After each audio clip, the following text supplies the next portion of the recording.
Birthday से पहले cake कटेगा या नवाज शरीफ सालगिरह जेल में मनाएंगे? साबिक वजीर आजम की किस्मत का फैसला कल हो जाएगा। एहतसाब अदालत के जज अरशद मलिक फैसला तहरीर कर रहे हैं। करप्शन से बरियत या अडियाला जेल रवानगी, लीगी कायद मुस्तकबिल का फैसला अदालत में ही सुनेंगे। मरियम नवाज का भी बालिग के साथ अदालत जाने का इम्कान। अगर जेल गए तो पार्टी उमूर कौन चलाएगा? नवाज शरीफ और शहबाज शरीफ की मुलाकात में मुशावरत, छोटे भाई की बड़े भाई के लिए दुआएं, कहा अल्लाह आपकी मदद फरमाए। नवाज शरीफ के जेल जाने की सूरत में कारकुनों के सड़कों पर आने का खदशा। हंगामा आराई के पेश नजर इस्लामाबाद की एहतसाब अदालत की सिक्योरिटी सख्त। नवाज शरीफ को क्लोज प्रोटेक्शन यूनिट सिक्योरिटी देगा। कमरे अदालत में वुकला समेत 15 अफराद को दाखिला मिलेगा। जुड़वा शहरों में भी कड़े पहरे, पुलिस के साथ रेंजर्स की भारी नफरी तैनात। केस बड़ा सीधा है कि सऊदी अरब में, दुबई में नवाज शरीफ साहब और उनके बच्चों की अरबा रुपए की प्रॉपर्टीज है। सवाल ये है कि ये पैसे कहाँ से आए? अगर ये सारे मासूम है, फिर पाकिस्तान के लोगों को लूटा किसने? क्या वो जिन बूथ पाकिस्तान के ऊपर हुकूमत कर रहे थे? नेब रेफरेंसेस का फैसला कल आएगा। वज़ीर इत्तलात फवाद चौधरी ने रद्द अमल आज दे दिया।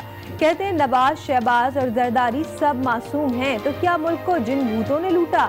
इनकी सियासत खत्म हो चुकी है। करप्शन बचाने के लिए इत्तेहाद कर रहे हैं। फवाद चौधरी ने अपोजिशन इत्तेहाद का नाम भी तजवीज़ कर दिया। मैं आपको इस इत्तेहाद का नाम भी तजवीज़ कर देता हूँ, TOP, ठग्स ऑफ पाकिस्तान।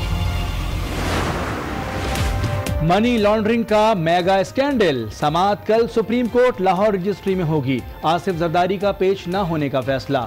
वुकला की टीम अदालत जाएगी। 3 रुकनी बेंच केस सुनेगा। पब्लिक अकाउंट कमेटी का जो चेयरमैन होता है, अब वो झंडा लगी हुई गाड़ी में जाएगा चोरों की अदालत में, दहशतगर्दी में, वो जज उसको बाहर लेने आएगा क्योंकि उसको फ्लैग लगा हुआ होगा। इस मुल्क में चोरों, डाकुओं, लुटेरों, कमीशन खोरों, बेईमानों को सजाएं न मिली तो इस मुल्क की बुनियादें हिल जाएंगी। चोरों को सजा न मिली तो मुल्क की बुनियादें हिल जाएंगी। वजीर रेलवे शेख रशीद का पेशावर में खिताब, का अवाम ने इमरान खान को वोट इसलिए दिया कि करप्ट लोग जेल में हों। करप्शन का ऐसा खात्मा करेंगे कि लोग याद रखेंगे।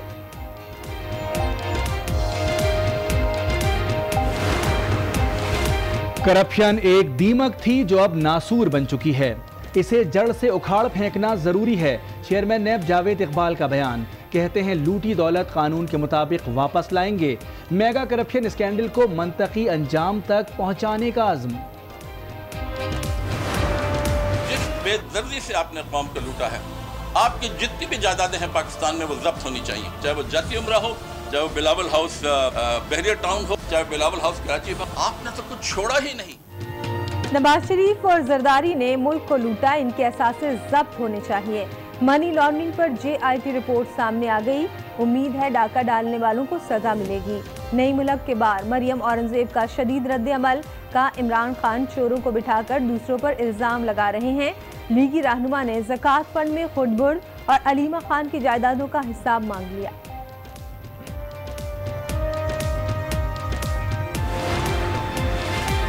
वजीर खारजा शाह महमूद कुरैशी कल से अफगानिस्तान, चीन, रूस और ईरान के दौरे पर रवाना होंगे। कहते हैं खित्ते में अमन व अमान के ख्वाहां हैं। अमन होगा तो सरमायाकारी होगी।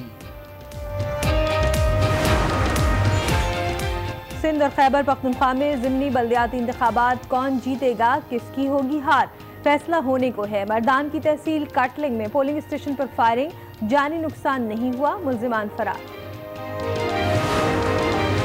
पहले किया तवील इंतजार, फिर लगाई लंबी कतार, अब फिर 24 घंटे की देरी। CNG स्टेशन 36 घंटे बाद खुले, फिर शेड्यूल आ गया। कल सुबह से 24 घंटे के लिए फिर बंद हो जाएंगे। सरगोदा यूनिवर्सिटी लाहौर कैंपस के CEO की हथकड़ियों में हलाकत। तहकीकाती रिपोर्ट पर DIG ऑपरेशंस ने 3 एहलकार मुअत्तल कर दिए।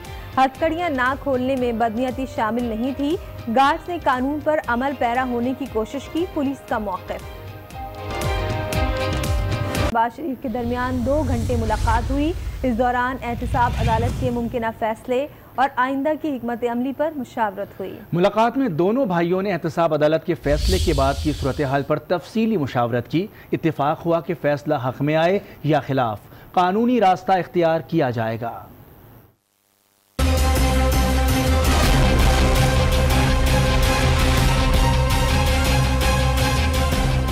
फैसला हक में आए या फिर खिलाफ, सिविलियन बालादस्ती पर कोई समझौता नहीं होगा। नून लीग के मुशावरती इजलास में इत्तफाक कर लिया गया। इजलास में तय हुआ कि फैसला खिलाफ आने की सूरत में पार्टी की कमेटी मामला देखेगी। एहतजाजी तहरीक का फैसला भी पार्टी कमेटी के सुपुर्द किया जाएगा। इजलास से कबल नवाज शरीफ और शहबाज शरीफ के दरमियान 2 घंटे तवील मुलाकात भी हुई, जिसमें एहतसाब अदालत के फैसले पर बातचीत की गई। आइंदा की हिकमत अमली पर भी मुशावरत हुई। मुलाकात के बाद नवाज शरीफ मरी पहुंच गए। नवाज शरीफ एहतसाब अदालत का फैसला सुनने के लिए मरी से इस्लामाबाद पहुंचेंगे। नवाज शरीफ मरी से इस्लामाबाद पहुंचेंगे और अदालत में फैसला सुनेंगे। उनकी आमद के मौके पर मुस्लिम लीग नून के रहनुमा और कारकुनान भी अदालत पहुंचेंगे। किसी भी नाखुशगवार वाक़े से निपटने के लिए इंतजामिया और पुलिस ने इंतजामात को हतमी शक्ल दे दी है। आज न्यूज़ के नुमाइंदे नासिर काज़मी इस वक्त वहाँ पर मौजूद हैं, उनसे मजीद जानते हैं। नासिर, किसी भी मुमकिन अदालती फैसले के पेश नज़र सिक्योरिटी के कैसे इंतजाम किए गए हैं? जी बिल्कुल, एहतसाब अदालत के बाहर में मौजूद हूँ। ये वही एहतसाब अदालत है जो साबिक वज़ीर आज़म मियाँ मोहम्मद नवाज शरीफ को इससे कबल भी सज़ा सुना चुकी है। और कल यकीनन एक इंतहाई अहम दिन है वफाकी दारुल हुकूमत की इस एहतसाब अदालत में। यकीनन जो कल एक तारीखी फ़ैसला एक्सपेक्ट किया जा रहा है साबिक वज़ीर आज़म मियाँ मोहम्मद नवाज शरीफ के हवाले से। अभी जो यहाँ की सूरत हाल है कि ये जो ट्रैफिक पुलिस के एहलकार भी यहाँ पर मौजूद हैं और इस जो प्रेमिसेस है एहतसाब अदालत का, इसको कॉर्डन ऑफ किया जा रहा है। और साथ ही साथ जो प्लेन कपड़ों में सिविल ब्रांच के जो एहलकार थे, उन्होंने भी बाकायदा तौर पर इस तमाम प्रेमिसेस का अभी जायज़ा लिया है और इसको क्लियर करने के बाद ये जो मेन शाहराह है जो एहतसाब अदालत जिसके ऊपर वाक़या है, इसको बंद किया जा रहा है। कल यहाँ पर बड़ी अहम एक्टिविटी है। नवाज शरीफ के हवाले से जो फ़ैसला कल आना है उसकी तमाम तर इंतज़ामात मुकम्मल कर लिए गए हैं। पुलिस के जो 1000 जो एहलकार हैं यहाँ पर तैनात किए जाएंगे। रेंजर्स जो वो भी यहाँ पर मौजूद होंगे और किसी भी हंगामी सूरत हाल से निपटने के लिए तमाम तर इंतज़ामात को हतमी शक्ल जो है वो दे दी गई है। कोशिश ये की जाएगी कि पाकिस्तान मुस्लिम लीग नून के कारकुन जो हैं वो किसी भी तरह से यहाँ पर ना पहुँच पाएँ। बाकायदा तौर पर इंस्ट्रक्शन जारी किए गए हैं। जो मीडिया के एहलकार हैं उनको अपने पासेस जो हैं वो अपने पास रखने का जो है वो हिदायत की गई हैं। इसके अलावा जो रेगुलरली कोर्ट्स यहाँ पर लगती हैं इस प्रेमिसेस के अंदर, उनको भी बाकायदा तौर पर अपने पासेस जो हैं दिखाने के बाद ही अंदर जाने की इजाज़त दी जाएगी। तकरीबन जो मियाँ मोहम्मद नवाज शरीफ को अलाउ किया गया है, उनके साथ तकरीबन 15 से 16 के करीब जो है उनके साथ ही अंदर जा सकेंगे। इसके अलावा किसी को अंदर जाने की इजाज़त नहीं दी जाएगी। जितने भी दाखिली और ख़ारजी रास्ते हैं उनके ऊपर पुलिस और रेंजर्स जो है उसको तैनात किया जाएगा और बाकायदा तौर पर यहाँ पर जो फुल प्रूफ सिक्योरिटी के इंतज़ामात किए गए हैं ताकि किसी भी नाखुशगवार वाक़या से निपटा जा सके। अब कल क्या फ़ैसला होता है नवाज शरीफ की किस्मत का, ये तो सुबह पता चलेगा। लेकिन इस वक्त यहाँ पर जो पुलिस और जो दीगर लॉ इन्फोर्समेंट एजेंसीज़ हैं उन्होंने बाकायदा तौर पर इस इलाके को क्लियर कर दिया है और जो मेन शाहराह है जहाँ पर ये नैब कोर्ट वाक़या है उसको बाकायदा तौर पर बंद कर दिया गया है ताकि कोई भी गैर मुतल्लका शख्स इस तरफ ना आ सके। जो फवाद चौधरी हैं इंफॉर्मेशन मिनिस्टर हैं, उनका ये कहना है कि कल एक तारीखी फ़ैसला आएगा और जो अब तक ये केसेस लगे रहे हैं उनका कल जो है हतमी इंजाम तक ये जो है। बहुत शुक्रिया नासिर काज़मी हमें अपडेट करने के लिए। नवाज शरीफ ने एहतसाब अदालत में कई पेशियां भुगती, मुतादिद बार जजेस के रूबरू पेश हुए। 70 पेशियों में से 65 पेशियों में मरियम नवाज उनके हमरा थी।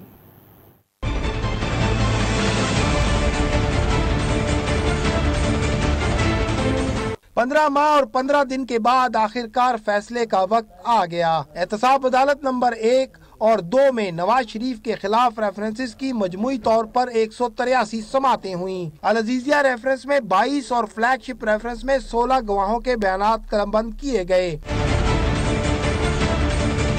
साबिक वज़ीर-ए-आज़म नवाज शरीफ मजमूई तौर पर 128 बार एहतसाब अदालत के रूबरू पेश हुए।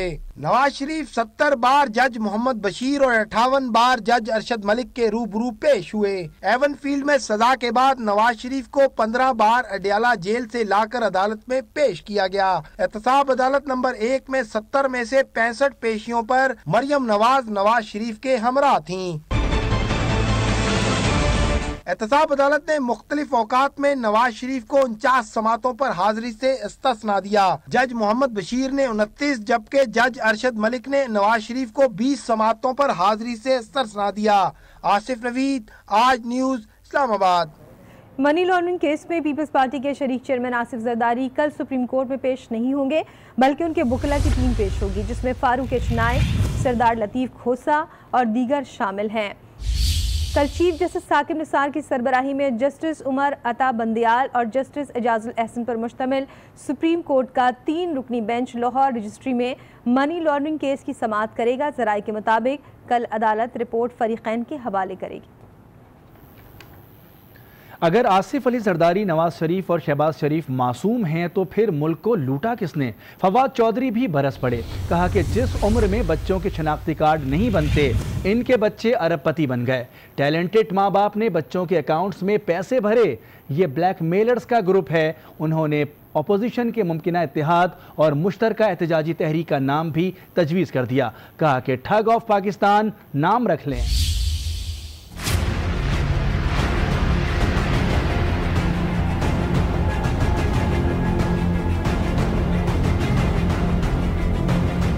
मार का बाजार गर्म रहा, क्या वो जिन बूथ पाकिस्तान के ऊपर हुकूमत कर रहे हैं? अगर ये सारे मासूम हैं तो पाकिस्तान के लोगों को लूटा किसने? इस मुल्क में जरदारी साहब भी मासूम है, उन्होंने भी कोई करप्शन नहीं किया है। नवाज शरीफ साहब भी मासूम है, उन्होंने भी कुछ नहीं किया। शहबाज शरीफ साहब भी मासूम है, उन्होंने भी कुछ नहीं किया। साद रफीक भी मासूम है, उसने भी कुछ नहीं किया। अगर ये सारे मासूम हैं तो फिर बदमाश कौन है मुल्क में? पाकिस्तान के लोगों को लूटा किसने? पार्लियामेंट में इनकी तकरीरें सुने, बाहर बैठे हुए आंसू आंखों में। मजाल है कोई शर्म आई हो जब इन्होंने पाकिस्तान के पैसे लूटे।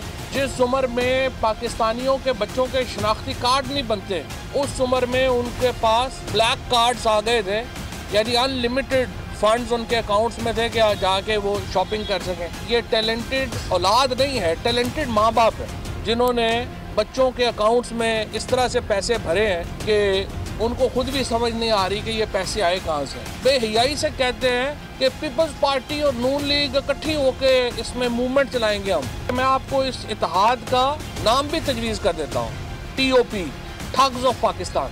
इनकी जो सियासत है, जरदारी साहब की, नवाज शरीफ की, ये सियासत ख़त्म हो चुकी है। नून लीग और पीपल्स पार्टी का जमहूरियत से दूर दूर तक ताल्लुक नहीं। वज़ीर-ए-आज़म के मुआविन खुसूसी नईमुल हक ने नवाज शरीफ और आसिफ जरदारी पर तनकीद का तीर दे मारा। कहा नवाज शरीफ और जरदारी ने मुल्क को लूटा, इनके असासे जब्त होने चाहिए। उन्होंने कहा कि मनी लॉन्ड्रिंग पर JIT रिपोर्ट सामने आ गई, अब उम्मीद है डाका डालने वालों को सजा मिलेगी। ये बड़ी पार्टियां हैं, पीपल पार्टी और नून, और इन्होंने पाकिस्तान पे 30-40 साल से हुकूमत की। इसका जमहूरियत से दूर दूर तक कोई ताल्लुक नहीं।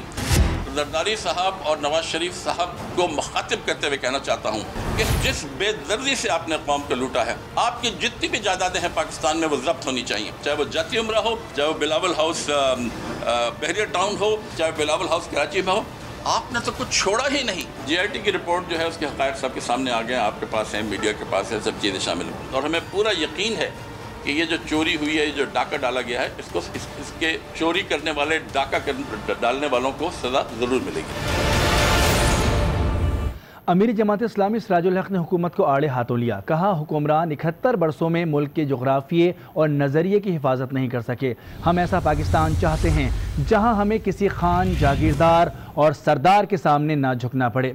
उन्होंने कहा कि इमरान खान, नवाज शरीफ और जरदारी के इर्द गिर्द शुगर माफिया है, जबकि कौम को मुर्गी और अंडे की पॉलिसी में उलझा दिया गया है। ऐसा निज़ाम हम पाकिस्तान में लाएं, न किसी जालिम जागीरदार, न किसी करप्ट सरमायादार, न किसी जर्नेल और खान और नवाब की हुकूमत हो। हमारे लिए एक अल्लाह की बंदगी काफी है। हुकूमत के साथ कोई प्लानिंग नहीं है। कौम का मुतालिबा अंडा नहीं है, कौम का मुतालिबा मुर्गी नहीं है। सियासत पर भी शुगर माफिया का कब्जा है। मुस्लिम लीग भी, पीपल पार्टी भी और पीटीआई पर शुगर मिल्स मालिकान का कब्जा है। शेख रशीद कहते हैं चोरों डाकुओं को सजा ना मिली तो मुल्क तरक्की नहीं कर सकेगा। अगर करप्शन का खात्मा ना हुआ तो मुल्क की बुनियादें हिल जाएंगी। अवाम ने इमरान खान को इसलिए वोट दिए कि करप्ट लोग जेलों में हों। मुल्क को करप्शन से ऐसा पाक करेंगे कि लोग याद रखेंगे। अगर इस मुल्क में चोरों, डाकुओं, लुटेरों, कमीशन खोरों, बेईमानों को सजाएं ना मिली तो इस मुल्क की बुनियादें हिल जाएंगी। लोगों ने इसलिए इमरान खान को वोट दिए हैं कि करप्ट लोग आइन और कानून के दायरे में जेलों के पीछे हों। इसलिए नहीं दिए कि वो पब्लिक अकाउंट कमेटी के चेयरमैन बन के और federal minister, public account committee का जो चेयरमैन होता है वो is equal to federal minister. अब वो झंडा लगी हुई गाड़ी में जाएगा चोरों की अदालत में, दहशतगर्दी में, वो जज उसको बाहर लेने आएगा क्योंकि उसको फ्लैग लगा हुआ होगा, उसका प्रोटोकॉल मेरे से ज्यादा होगा, वो वजीरों की कॉलोनी में रहेगा। ये कैसे हो सकता है? ये इस मुल्क में मुमकिन नहीं है। लोग इमरान खान के साथ खड़े हैं, इसलिए खड़े हैं कि इस मुल्क में इनकलाब आए और हकीकी तब्दीली आए। वफाकी वज़ीर तालीम शफ़क़त महमूद कहते हैं कि नवाज शरीफ बैरून मुल्क जायदादें बनाने से मुताल्लिक़ कोई सबूत पेश नहीं कर सके। मुल्क की दौलत लूटने वाले अब फरार नहीं हो सकेंगे। कौमी असम्बली के मामला चलाने की खातिर शहबाज शरीफ को मजबूरी में पब्लिक अकाउंट्स कमेटी का चेयरमैन बनाया।